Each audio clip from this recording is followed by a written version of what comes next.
10:22 de la mañana en toda la República Argentina. Ya mismo nos vamos para Alemania. Tomamos contacto con nuestra cadena aliada de noticias, la Deutsche Welle, con Juliana González, que nos va a estar contando de primera mano qué es lo que está sucediendo en el país después de este domingo tan revolucionario en las urnas. Juliana, ¿cómo estás? Muy buen miércoles.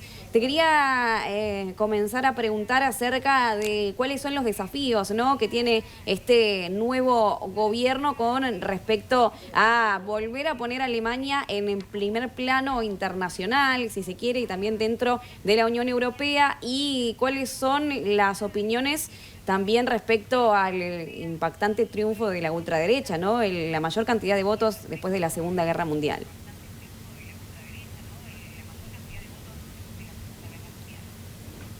Hola Sofía, encantada de saludarte. Empecemos hablando de esos retos. Son muchos, porque tiene que sacar adelante la economía. Alemania es la tercera potencia exportadora del mundo, pero tiene, digamos, las ventas un poco de capa caída, precisamente porque en China, su principal mercado, la venta de automóviles ha caído considerablemente, pero también está en juego los famosos aranceles que piensa imponer el mandatario estadounidense al aluminio y a otros productos que él considera deberían estar de manera recíproca afectados por esos aranceles, pero también tiene, digamos, todo ese reto de las relaciones internacionales, cómo posicionar a Alemania dentro de Europa, una Europa que está debilitada porque el eje que normalmente mueve, digamos, la política europea ha sido Francia y Alemania. Sabemos lo que sucede en Francia, que ha tenido gobiernos bastante inestables en estos últimos años con Emmanuel Macron, y aquí en Alemania, con la caída de ese gobierno,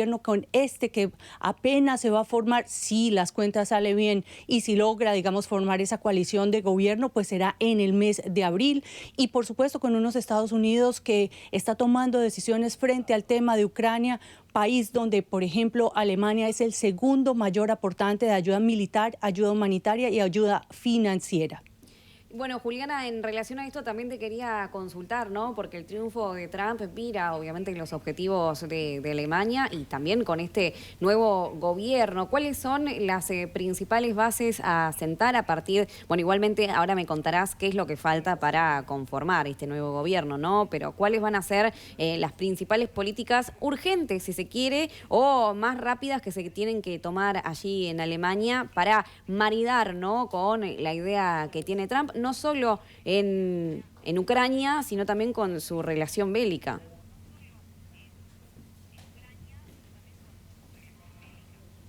Bueno, sin lugar a dudas hay varios frentes. El primero que tiene, digamos, que lograr internamente es generar una cohesión dentro de la sociedad. Quedó muy fragmentado. Esto referente a tu primera pregunta sobre la ultraderecha, con ese segundo lugar de la ultraderecha que se va a convertir en el partido de la oposición.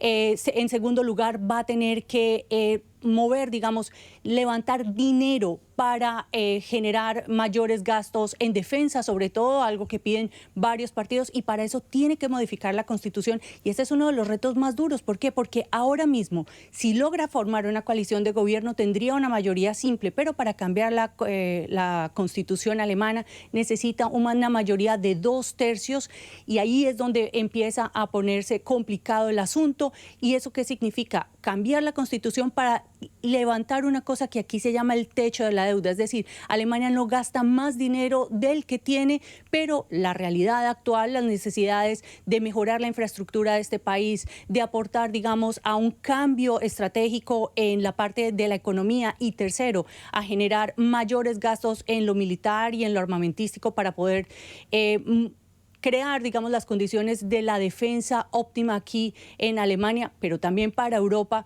pues van a requerir muchísimo dinero, y eso significa endeudamiento en este momento, Sofía. Claro, y bueno, significa también el principal dilema de este nuevo gobierno, si gastar o, como pide Donald Trump, ¿no?, o ahorrar, o, bueno, seguir con este rumbo que tenía Olaf Scholz en mente, que en las urnas no le fue para nada bien, ¿no? Y justamente recién lo estabas mencionando, y sobre esto te quería preguntar acerca de la fragmentación social. Cuando gana la ultraderecha con un porcentaje tan alto de votos, un 20%, el caudal de votos más grande después de la Segunda Guerra Mundial en un país como Alemania, que ha tenido infinidad de políticas acerca de la historia del país, ¿no?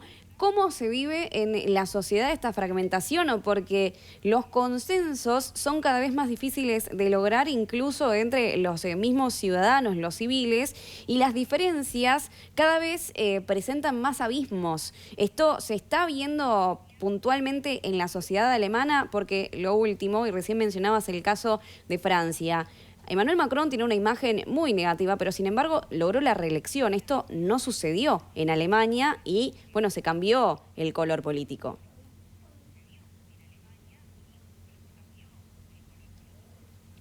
Esa es una de las grandes tragedias para este país, invertir millones de euros anualmente en programas de memoria histórica para que no se repita esa historia y, sin embargo, ver que se rompe ese techo de que dicen los sociólogos que en Alemania, por ejemplo, hay un 20% de la población que tiene ideas de extrema derecha. Pero si tenemos una votación del 20,8%, vemos que hay un 0,8% que significa que ya está por encima, o sea, que está permeando gran parte de la sociedad. Y lo preocupante de este partido es que obviamente ha usado unas banderas xenófobas, unas banderas anti-euro, anti-Unión Europea, que socava también la democracia de este país. Y es la gran pregunta, ¿qué puede pasar en 4 años si, por ejemplo, esa nueva coalición de gobierno que se pretende formar, encabezada por los conservadores, no logra quitarle, digamos, el brillo a ese partido que ha movido una agenda anti-inmigración? Ha sido la única consigna que ha tenido básicamente o que tuvo durante la campaña electoral, una consigna que simplifica los problemas del país creyendo o haciendo creer que se solucionan sacando a todos los migrantes, cancelando las políticas de asilo y dejando de prestar esa ayuda humanitaria. Ese es el gran reto que tiene internamente Merz, generar de nuevo consensos en una sociedad, acercar esas posiciones, volver a tener, digamos, partidos grandes, 4 partidos como se tenía antes o 5, y no esta multiplicidad de partidos con la extrema derecha cada vez creciendo con más fuerza. Estimada Juliana, muy buenos días. Mi nombre es Verónica Recia. Quería preguntarle respecto de las últimas declaraciones de Merz, cuando en algún sentido se contradice. Él ahora, durante la campaña, dijo que iban a cerrar las fronteras. El tema de la inmigración para esta elección era fundamental y estamos todos un poco sorprendidos con las nuevas declaraciones donde Merz apunta a que en realidad no va a cerrar las fronteras. ¿Cómo ha tomado esto el electorado alemán, ¿no? Que en algún punto tal vez empieza a haber pasos hacia atrás, ¿no? En este sentido. ¿Qué se habla de todo esto allí en Alemania?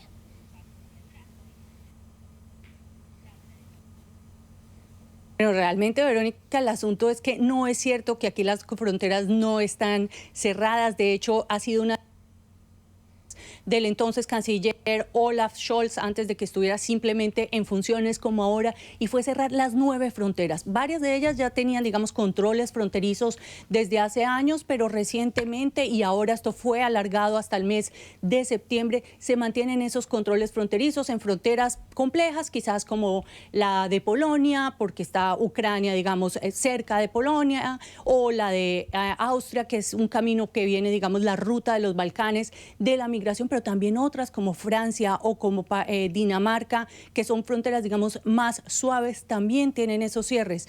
El tema de la migración nos va a seguir acompañando, va a ser uno de los puntos quizás álgidos en esas negociaciones de coalición, porque el Partido de los Socialdemócratas es mucho más pro otorgar asilos. El asilo es considerado un derecho humano, mientras que la Unión tiende a tener una postura mucho más estricta y quiere quizás moverse hacia el lado donde está Polonia, que es no aceptar a ningún migrante que venga de un tercer país, cosa que ha sucedido aquí en Alemania. Ese, sin lugar a dudas, es uno de los temas más candentes. El tema de la migración aquí se ha vuelto muy polémico por los hechos violentos de finales del año pasado, principios de donde unas personas de origen extranjero cometieron crímenes, 3 crímenes en concreto, 2 atropellamientos y un ataque con cuchillo. ellos. Sin embargo, esto también hay que mencionarlo, que en el contexto electoral tenía muchos réditos, pero en la vida real